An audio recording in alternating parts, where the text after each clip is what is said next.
नमस्कार विद्यार्थी मित्रांनो, मी शुभांगी पवार तुमचं सहर्ष स्वागत करत आहे आपल्या आवड शाळेची या YouTube चॅनलमध्ये। तर आपण आजच्या व्हिडिओमध्ये अपूर्णांकाची बेरीज, वजाबाकी आणि गुणाकार तेही अगदी सोप्या ट्रिक्सने कसं करायचं ते आपण या व्हिडिओमध्ये पाहणार आहोत। चला तर मग जर चॅनलवर अजून नवीन असाल तर चॅनलला सबस्क्राइब करायला विसरू नका।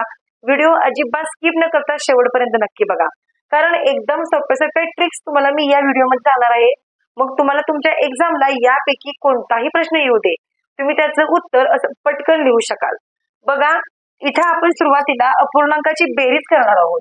मग यामध्ये आपण एकूण 2 एक्झाम्पल घेतलेत आणि कसं करायचं आहे एकदम सोप्या प्रकारे ते बघा। इथे आपण संख्या घेतलेली आहे 7/5 अधिक 3/2।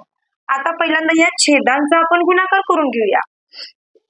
5 दोन्ही 10 झाले, बरोबर। त्यानंतर या दोन्हींचा तिरकस गुणाकार करायचा आपल्याला आणि या दोन्हींचा तिरकस गुणाकार करायचा आपल्याला। बघा, 7 दोन्ही किती झाले, तर 7 दोन्ही 14 अधिक 5 त्रिक 15। आता आपल्याला काय करायचंय, फक्त यांची ऍडिशन करायची आहे। 5 आणि 4 9 झाले, 1 आणि 1 2 झाले, म्हणजेच 29/10 हे याचं आन्सर आलेलं आहे। बघा, आता इथं पण आपल्याला सेम तेच करायचंय। बघा, 3 आणि 5 यांचा अगोदर गुणाकार करू आपण छेदांचा। 5 त्रिक झाले 15। आता यांचा आपण तिरकस गुणाकार करायचा आहे। बघा, 3 एके 3 अधिक 5 दोन्ही 10, म्हणजे 10 आणि 3 13 झाले, म्हणजे 13/15 हे आपलं उत्तर आलेलं आहे की नाही सोपी ट्रिक। बघा, जर छेद वेगवेगळा असतो तेव्हा अशा प्रकारे अपूर्णांकाची बेरीज करायची असते।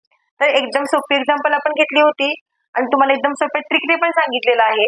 आता आपण अपूर्णांकाची वजाबाकी कशी करायची ते सुद्धा पाहणार आहोत। तर बघा, इथं आपण एक्झाम्पल घेतलेलं आहे 5/3 वजा 4/4। तर बघा, आता इथं आपण अपूर्णांकाची वजाबाकी करायची, जसं आपण मगाशी बेरीज केली त्या प्रकारे आपल्याला इथं वजाबाकी करायची आहे। फक्त काही अवघड नाही। अगोदर आपण छेदांचा गुणाकार करून घेऊया। 3 चौक झाले 12। त्यानंतर बघा, यांचा आपल्याला तिरकस गुणाकार करायचा आहे। बघा, 5 चौक झाली 20 आणि या 20 मधून आपल्याला 4 त्रिकम 12 हे आपल्याला मायनस करायचंय। फक्त यांचा आपण तिरकस गुणाकार करून त्या संख्या मायनस करायच्या। इथं आपण मगाशी प्लस केलं होतं, आता मायनस चिन्ह आहे त्यामुळे इथं आपल्याला फक्त मायनस करायचं आहे। मग 20 मधून जेव्हा आपण 12 मायनस करतो तेव्हा इथं उरतं 8 आणि हेच आपलं उत्तर आलेलं आहे 8/12। आता इकडे आपल्याला सेम तेच करायचंय। बघा, पहिल्यांदा आपण छेदांचा गुणाकार करून घेऊया। 3 15 झाले। त्यानंतर यांचा आपण तिरकस गुणाकार करूया। 6 30 झाले आणि वजा 4 त्रिकम 12 झाले। आता जर तुम्ही 30 मधून 12 मायनस केलं तर इथं 18 उरणार आहे आणि इथं तुम्ही 18 लिहू शकता। जर तुम्हाला या संख्येला संक्षिप्त रूप द्यायचं किंवा या संख्येला लहान करायचंय तर तुम्ही याला पूर्ण भाग पण देऊ शकता। बघा, 3 15 आणि 3 सख 18 म्हणजे 6/5 असं सुद्धा याचं उत्तर येऊ शकतं। आता आपण गुणाकार करूया, अपूर्णांकाचा गुणाकार आपण बघूया।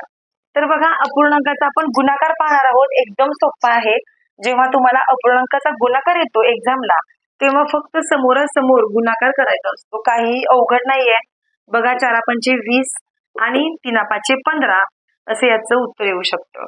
आता बघा, एकदम सोपं आहे। इकडे पण सेम आपल्याला तेच करायचंय। 9 दोन्ही 18 आणि 8 त्रिक होणार 24।